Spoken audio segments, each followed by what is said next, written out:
আসসালামু আলাইকুম ভিউয়ার্স, আজকে আমি বলবো সাইয়্যিদুল ইস্তিগফার এবং এর ফজিলত, এটি পড়লে কি হবে। ইস্তিগফার যত রকমের আছে তার মধ্যে কিন্তু সবচেয়ে সর্বশ্রেষ্ঠ ইস্তিগফার হচ্ছে সাইয়্যিদুল ইস্তিগফার। তো আমরা যেন সবাই এই ইস্তিগফার পাঠ করি। তো যাই হোক, এখন আমি তোমাদেরকে এই ইস্তিগফারটি পড়ে শোনাচ্ছি। বিসমিল্লাহির রহমানির রহিম।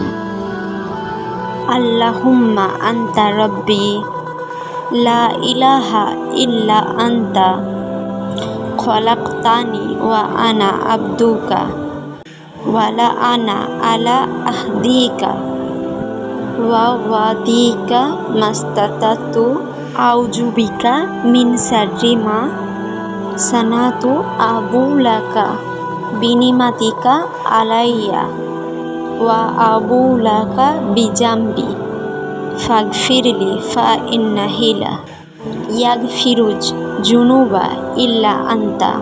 আমি আর একবার বলছি, আল্লাহুম্মা আনতা রব্বি লা ইলাহা ইল্লা আনতা খলাকতানি ওয়া আনা আবদুকা ওয়া আলা আনা আহদিকা ওয়া ওয়াদিকা মাস্তাতাতু আউযু বিকা মিন শাররি মা সানাতু আবুলাকা বিনিমাতিকা আলাইয়া ওয়া আবুলাকা বিজাম্বি ফাগফিরলি ফা ইন্নাহু লা ইয়াগফিরুজ জুনুবা ইল্লা আনতা।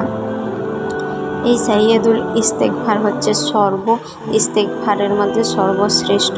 এই সাইয়্যিদুল ইস্তিগফার হচ্ছে তওবার সবচেয়ে সর্বশ্রেষ্ঠ। এটা যদি কেউ প্রতিনিয়ত সবসময় পড়ে, তাহলে তার দুনিয়ায় থাকা সমস্ত বিপদ আপদ থেকে সে কিন্তু রক্ষা পায়। তার যত পদে পদে বিপদ আসে, সেই বিপদকে কিন্তু মুক্ত রাখে।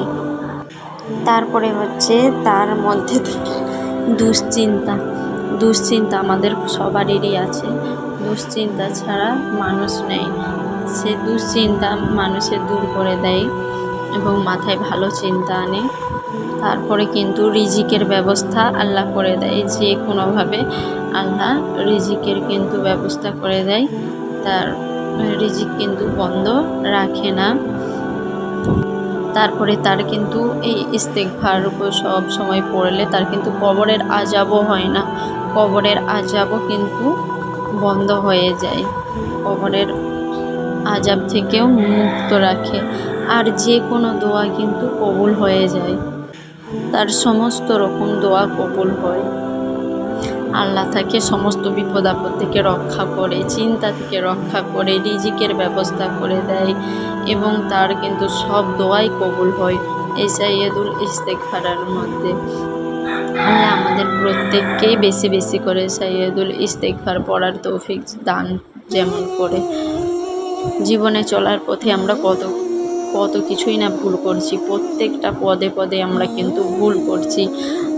না জেনে শুনে, না জেনে কত রকমের ভুল করছি। আল্লাহ আমাদের যেন প্রত্যেককেই মাফ করে দেয়। এই ইস্তিগফার কিন্তু আমরা যেন বেশি বেশি করে পড়তে থাকি, তাহলে কিন্তু আল্লাহর রহমত আপসেই আসবে।